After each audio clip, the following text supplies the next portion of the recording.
When I have a great show, it usually occurs after I have taken an amazing Peloton class. Now, for those of you who don't know, I'm a little obsessed with Peloton. I got one a while back. Mark told me to get it. I resisted for a little bit, but then it just took me maybe a week or two to realize how amazingly convenient it was to have this beautiful piece of equipment here in my house, and I was able to fit my workout in whenever I wanted. It's huge. So here are some of the things I love about Peloton. I love the instructors. They're great. I am really into something called Power Zone training, which is kind of like the math head's beautiful vision of what cycling should be. If you want that kind of experience, a way to fit working out into your lifestyle seamlessly, well, you know what? You've got Peloton. And with the Peloton bike, there's nothing like working out from home. You can learn more at onepeloton.com. New members can try Peloton classes free for 30 days at onepeloton.com/app. Terms apply. That's onepeloton.com. Welcome to the Jill on Money podcast. It is Saturday, July 17th. And you know, we love to bring you the weekend interview. And today, I'm really excited about this because, let me be clear, I didn't know anything about this dude. We were running late on our interview with Katie Milkman, and she's like, oh my God, I have to go. I'm late for this call. And I'm like, all right, just 5 more minutes. And she's like, okay. She goes, actually, you should interview this guy. His name is Leidy Klotz, because Leidy has just written a great book. It's called Subtract, The Untapped Science of Less. And that whole idea, and you know, I love this concept because we've talked about this with Cal Newport. Now we're talking about this. We were talking about a little bit of the behavioral stuff with Katie Milkman. And so I just into this concept of, you know, how people can sort of harness their lizard brains and do something a little bit better with those brains. We started the interview with a conversation with Leidy about how we as human beings are inclined to add stuff. And so I hope you enjoy this. It's counterintuitive, but I think you're going to like it. So here is part 1 of our interview with Leidy Klotz. Can you talk a little bit about the human inclination to add things and why that can lead us astray sometimes? Yeah, I mean, long story short is after tens of thousands of hours of research that I did with collaborators, I mean, we found that the way our brain works is we default to thinking about what we can add to a situation. And it's not just closets, right? When we encounter a situation, whether it's your room, whether it's your portfolio, whether it's your to-do list or your calendar for the week, our first instinct is to think, hey, what can we add to this thing to make it better? And oftentimes we add and keep going. And it takes more effort to think of subtraction. It's not that we can't subtract, but left to our own devices, we often, kind of succumb to this default tendency, which is to think about adding first and then move on, which can be damaging. That's the first chapter of the book. And then knowing that this is happening, how do you investigate it? What might be the biological reasons, cultural reasons, and economic reasons for it too? Can you explain, or at least tell the story about the Lego story with your kid, and also weave in a little bit of the fact that you started your life as a civil engineer. And so I have a brother-in-law and a father-in-law who are civil engineers, and I found this fascinating. So I immediately sent your book over to my brother-in-law to read. So talk a little bit about the Lego and civil engineering and your background and how that has played into your research. Yeah, I mean, so I came to this not from a pure behavioral science standpoint. I'm an engineer by training and designer. And so I think about big objects, civil engineering, bridges and highways and buildings in particular. I'd always like kind of like the minimalist modern designs, right? Hey, that building looks really cool. And what looks cool about it is the fact that it's not ornate, right? It doesn't have all these bells and whistles. It's just really stripped down. The form follows the function, as they say. I was always curious about why doesn't that happen more, right? Why aren't there more like cool examples like that out there in the world? And so subtracting is obviously one way to get there. I didn't really realize that until we kind of layered the behavioral science on top of the engineering background. And one of the epiphany that my son, who's now 6, is getting famous for. So he walks into his school and he's like, I am teaching the world how to subtract, which is hilarious because and this is a totally true story, but you couldn't make up a better origin story for the book. He was 3 at the time, and we were building with Legos, which he does a lot of. I think any kid does, especially one whose father is an engineer. So we're building with Legos, and we're making a bridge, basically. And the problem we had was the bridge wasn't level. And so one of the columns was longer than the other column. So I went to improve the situation, which is the fundamental thing we're talking about here, by adding a block. So I turned around behind me to grab a block. By the time I had turned back around, my 3-year-old had removed a block from the longer column and solved the problem in the same way. And like I said, I'd always been interested in like kind of this end state, these like elegant designs, but had never been able to like boil it down to that act of taking something away. That was not just a mental epiphany for me, but then I could literally carry the Lego bridge around. And that's actually how I convinced one of my collaborators, Gabe Adams, to work with me on this, because I had been talking to Gabe and she had just kind of never bit. It was that sounds neat, Leidy, but I'm not going to spend my time on it.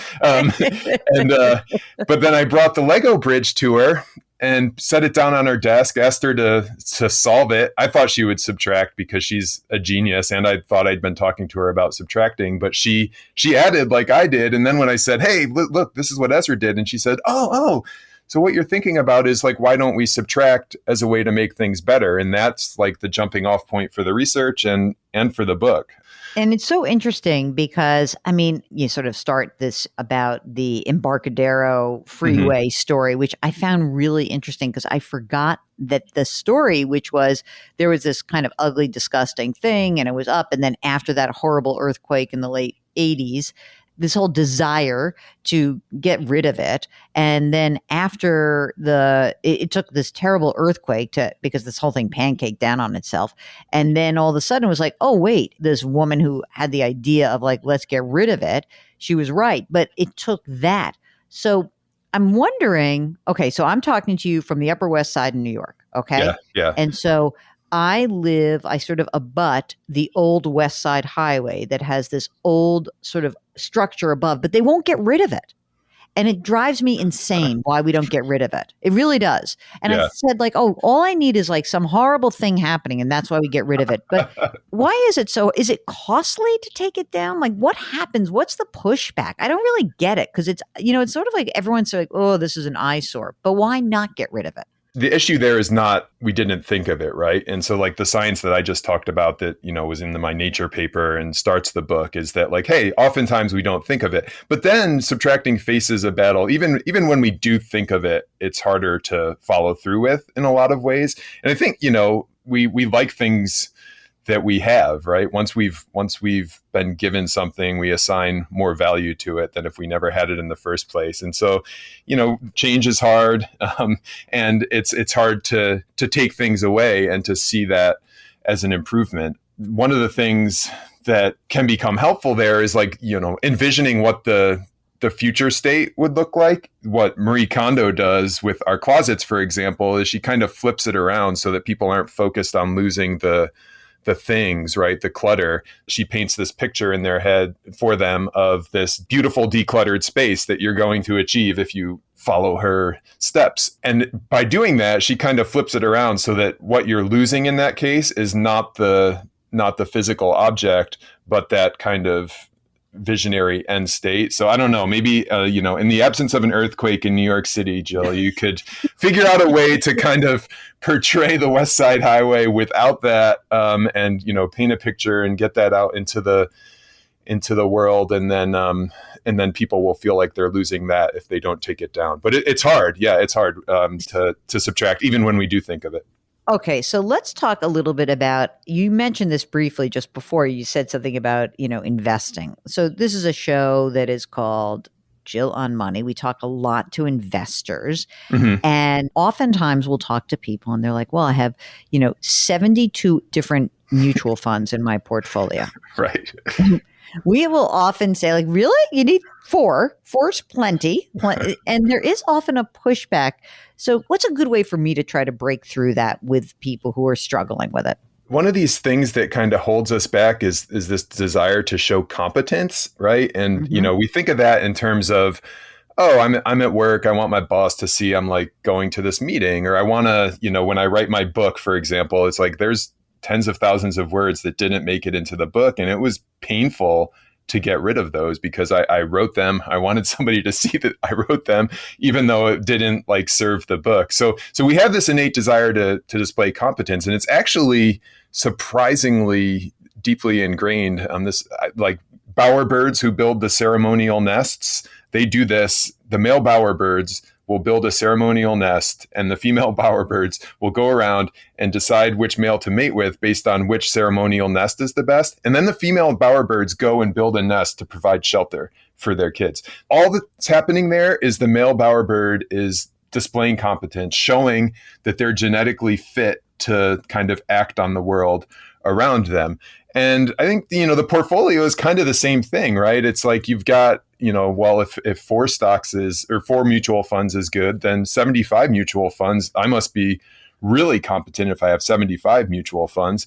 So I think kind of like breaking down that feeling that like, hey, just adding more is a way to show competence. And in fact, 4 is, I think you probably help your listeners with that by explaining why 4 is in fact basically equivalent to 75 in terms of how diversified you are, and also easier to manage. And so it's like flipping it around so that this streamlined less is actually a better version of competence. I think one other thing to remember there is that it's harder to show competence by subtracting. If you take away one mutual fund from 75 down to 74, it's like nobody's even going to notice the difference in what you did there.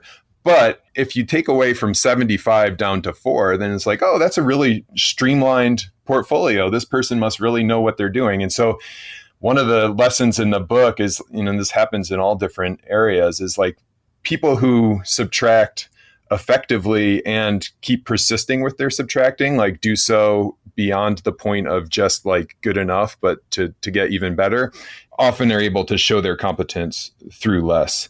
Okay, thanks so much for listening. Tomorrow, we're going to get more into the next part of this, which is now we know why we add. Now let's talk about how we're going to subtract. That will be tomorrow in the second part of our interview with Leidy Klotz.